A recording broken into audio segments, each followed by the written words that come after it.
What's going on, everybody? So the Cowboys take Tyler Booker at 12 in the NFL draft, and Cowboys fans everywhere are exploding. All right, people are pissed. They all wanted a weapon. There was probably 3/4 of the fan base was team weapon. They don't understand how could we possibly take another offensive lineman. Anybody that follows me on Twitter, and Twitter is where I do most of my Cowboys content, or all my Cowboys content. I do very little on YouTube, but here and there, I put a video out related to the Cowboys on YouTube. And here's the thing that I've been saying all along, right? When was Dak Prescott's best year? Shit, when was Tony Romo's best year? Okay, Tony Romo had the best year of his career, 2014. Dak Prescott had the best year of his career, maybe, okay? Maybe you could say probably 2023 was the best year that he personally had, but from a team success standpoint, the best team he's been on, the best offense he's been on, probably that 2016 team as a rookie. That was an absolute complete offense. They could run the ball, throw the ball, everything. And he was a 4th-round rookie that was able to slide right into the lineup and find success immediately because of what? The offensive line, okay? And now that offensive line back then consisted of Tyron Smith, Travis Frederick, and Zach Martin, as well as some other plug-and-play guys that the Cowboys picked up later on, some undrafted guys that panned out well. All right, but the cornerstones were those 3 guys. They were all Hall of Fame caliber players. Obviously, Frederick had to retire early due to health issues, unfortunately, but he possibly was in the conversation for a future candidate in the Hall of Fame. At the very least, he's an all-pro guy. So what does that mean for the Cowboys and their draft pick at 12 with Tyler Booker? Tyler Booker is a guy with immense leadership capabilities, all right? There's one thing I hear from the fan base all the time, all right? And this team is a bunch of pussies, all right? That's what people say. All right? There's people that show up for a paycheck, the guys that don't want to put the work in, or when they start getting their ass kicked on Sunday, they just kind of fall into their shells and they retreat and they give up. Tyler Booker is not the kind of guy that's going to let that happen in the locker room. He's a badass dude.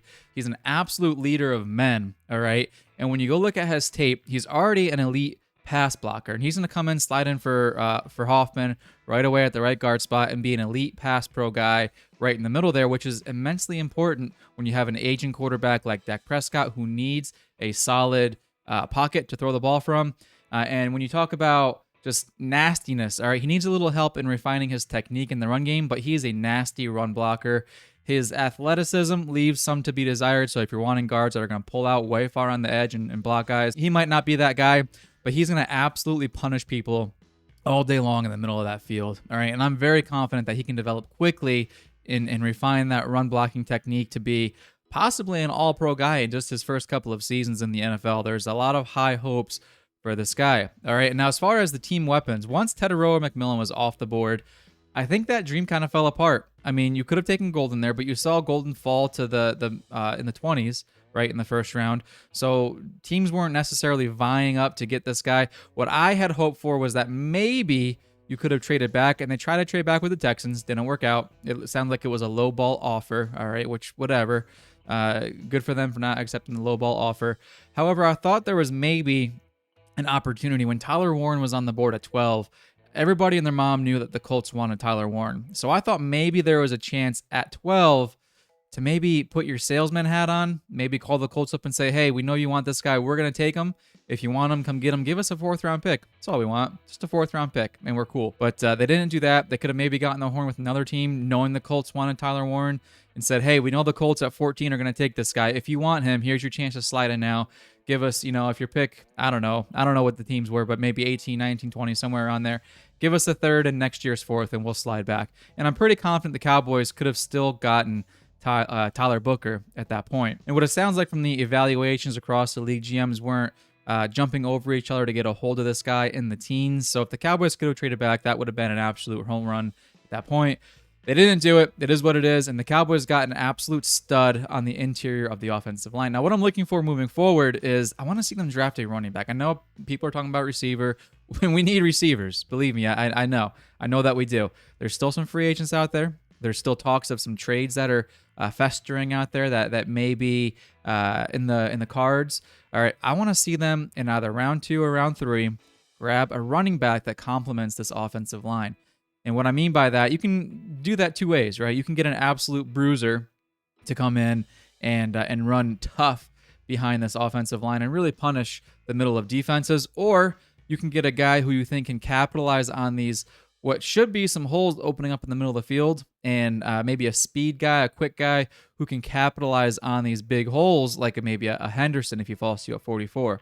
Right, but the names I'm looking out for are Caleb Johnson, Judkins out of Ohio State, and Henderson out of Ohio State. Those are the three guys that are really on my radar. They could go receiver potentially. You've got guys like Jack Besh, who is a clear-cut number 2. Keep your eye out for that. Or they could go defense. All right, I anticipate that they might split the picks. One defense, one offense in rounds 2 and 3. They should have their pick at some pretty good corners at 44, so they might go there. In the round 3, you might see a one-tech like Alfred Collins go to the Cowboys if he's still around at that point. But I really think the Cowboys have a really good shot to add some firepower, whether that's running back or receiver, and my hope is that it's running back because, again, I want to get back, like I said in the beginning of this video, to 2014, 2016, where they were dominant in the run game. Oh, and by the way, when you're dominant in the run game, teams have to come up and play the run. In 2024, go watch the film. They played against more light boxes than almost every single team in the NFL, and they still couldn't run the ball. So what that means is teams were sitting back in coverage, making it tough for Dak to throw the ball, making it tough for receivers to get open. So if you can enhance this run game, right, and start bulldozing over people, they're going to have to put more men in the box. You see more 8-man boxes, and all of a sudden things start opening up down the field. Safeties start cheating up, and all of a sudden now you've got passing lanes open down the field that you didn't have, last year. And anybody that knows me on Twitter knows that I think this is a 2-year rebuild anyways. I think they have too many holes on offense. Now they just filled a big hole that a lot of people think they didn't have at right guard. I have been saying for a very long time Hoffman's cap, his ceiling, is backup. He's not a starting caliber right guard, and I'm glad they fixed that hole. But they still got to fix receiver. They still got to fix running back. They still got to fix corner, probably times 2. They got to fix defensive tackle. And they have question marks, maybe not needs right at the moment, but there's some hopefulness that the linebackers can come and play, that the safeties will be okay. But I have question marks there. Those are question mark spots for me. We don't know if the linebackers are going to be good. Overshown is out for probably the whole season. You really only have Leofau that you know what he is, and he's still a developing player. Now you signed 2 guys. Hopefully they can step up, but it's a question mark. Safeties, I'm not a big fan of these safeties that we have. Now I hope that Wanye and Marquise Bell get more playing time. I don't know. We'll see. Okay, edge is a question mark. You got Sam Williams coming back from injury. You've got Marshawn Nealand, who played well his rookie season. You expect him to take a step in the right direction. I don't necessarily think we have to jump and reach for an edge player, but if a good one falls to you, that's a position I could see them taking. All right, so they have holes, question marks, all that stuff everywhere, and I really think that 2026 is the season. If this draft goes well and next offseason goes well between free agency and the draft, I think 2026 is when you could see them start contending with the top 4 teams in the NFC. And then if that works out and they're on the right path to success, I think 2027 is the year you might see them sell out and actually go all in with some of these trades. Now, I know that's years down the road. I'm looking forward a little bit, but I've been saying all along, this to me is a 2-year rebuild cycle. 2025 is rebuild. They might be competing for a playoff spot, but that's what I see their ceiling as it stands right now. I'll still be rooting for them every week. I'll pick them to win every week because I hate going into a week expecting them to lose, even though in the back of my head I know it's probably going to happen against certain teams. I'll still root for them, still pick them to win because it's more fun that way. But realistically, before this season starts, I'm saying the cap of this team is probably as a playoff contender. And unless they have a season like the Commanders where baby Jesus himself descends from the heavens and blesses this team, I don't see them pushing deep into the playoffs. And it just is what it is. And I've accepted that. All right. And I'm going to have a good time still this season. So that's my thoughts on this whole Tyler Booker thing, the outlook of this team moving forward. Let's see what happens in round 2 and 3. And guys, this is a 7-round draft. Okay, they might even trade back in the 2nd or 3rd round and pick up a 4th-round pick.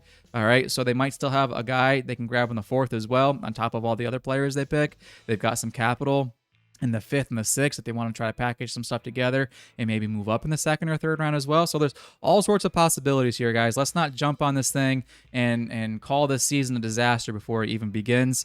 Let's just set our expectations properly. I'm excited about this pick. Hopefully you guys, as you do more research and see more stuff come out about Tyler Booker, maybe he sells you on what he brings to the table. Maybe these coaches and Shoddy sells you on what he's trying to do and rebuild this team to be a more physical, more dominant team in the trenches. Let's freaking do it, man. I'm pumped. I'm ready to go. Let me know what you guys think. Thanks for watching. I'll catch you later.